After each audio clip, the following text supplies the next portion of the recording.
Okay, hey Dorothy. Hey. So a minute ago, we just did a quick 1-minute version about how composers benefit from working with percussionists, right? Yeah. So I wanted to have like a little bit more of a conversation about that concept. And for any composers, percussionists, orchestrators, producers of any type who are just more interested in like, what does this all mean, right? Because I think they pretty much know that if you're working with a human, you get more of a human feel, right? I don't think anyone really debates that per se.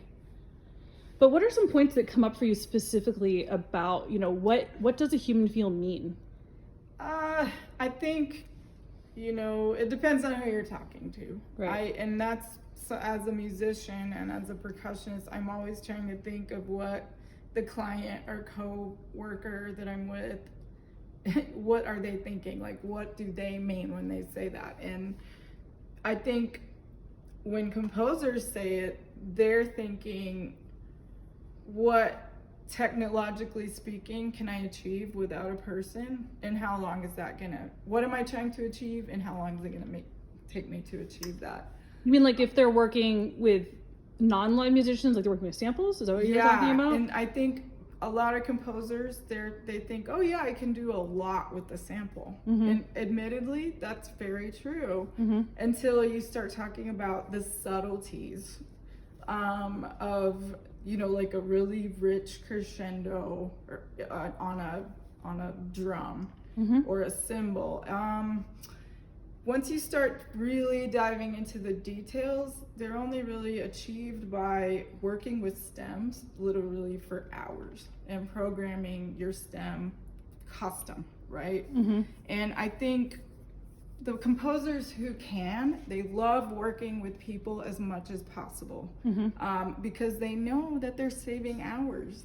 If a great percussionist walks in the room and they know this performing artist has a well of references, they know literature, they know movies, they know art history, Mm-hmm. they know pop culture, Mm-hmm. it matters. It all goes into the storytelling of a particular composer. So you're saying kind of more like that a percussionist artistically is a collector of not just usually instruments, right? But of actual ideas and of styles and of traditions. Absolutely. But then maybe a developer of those things as well? Absolutely. I mean, that's part of my my personal nerddom, is being super aware of pop references. And there's so many composers, especially, I guess one that we all know, Danny Elfman is one, where my well of references is going to help me tell the story better. Helps him sound better too, right? It helps him sound amazing. He didn't have to pay the intern or whoever's in the office extra time to program that stem. It's already done. As a matter of fact, maybe he took some more stems from my performance. I mean, there's composers out there who are really smart about using a live percussionist strategically to save not only time but money. Right. So when we talk about, as percussionists, very specifically in our instrument family, which is absolutely gigantic, which is a whole nother factor about, we were talking about collecting ideas and collecting traditions, right? So, yeah. But anyway, besides the instruments themselves, in terms of going deeper on even just one individual instrument, so you have like a drum in front of you, right? So what are some of the choices the percussionist makes, like logistically or musically, as a human being? What are some of those choices you actually make? I would be thinking, who am I going to be playing with? Where am I going to be playing? Is it for something happening live? Is it something happening in a movie? Is it with dancers? I mean, there's a million questions I have to ask myself. That's before I even pick up a mallet, right? Then you're like, is it loud or soft? Or is it, stylistically? Or is it a sound effect? Am I going to be playing it the way that this instrument is idiomatically known to be played? Or am I playing it as a special sound effect to sound outlandish in some way? Because outlandish sounds necessitate outlandish choices. So all of this has to be, a lot of times you don't even know. A lot of times I feel like what I'm being judged on is how to make a bet. Like, just make a bet and see what happens. Just throw it out there. As the people who are listening to a performance, whether it's recorded or live, right, is a trained ear, so maybe you're a composer and you're listening to what's going on. We hear texture, right? And we can do all sorts of things with texture in post. But as a percussionist who's actually playing the drum in that moment, what are some things that you do with texture in that actual moment of performing on that instrument?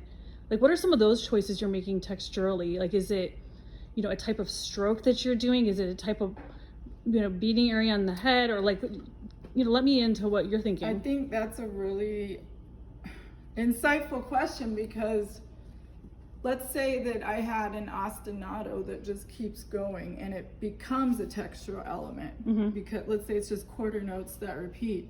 If I just sit there and try and go into autopilot and just hit this over and over, I'm not going to be reacting with the head to effectively be keeping the tone color. That's not possible. Right. And that's basically how a sample, if you just press repeat on a sample, there would be no nuance to that either. It would just be the same idea as if I just were playing like a robot. Because basically I would need to react to the drum head wherever it is to retain the tone quality and the quality of sound. Yeah, it's actually, whenever our parts get simplified for percussionists, we see that as actually a difficulty, because I'm trying to keep the tone really even and also just the touch nice and warm, whatever we need, right? And I feel like in order to keep your samples to really stay warm throughout exposed parts, it can be a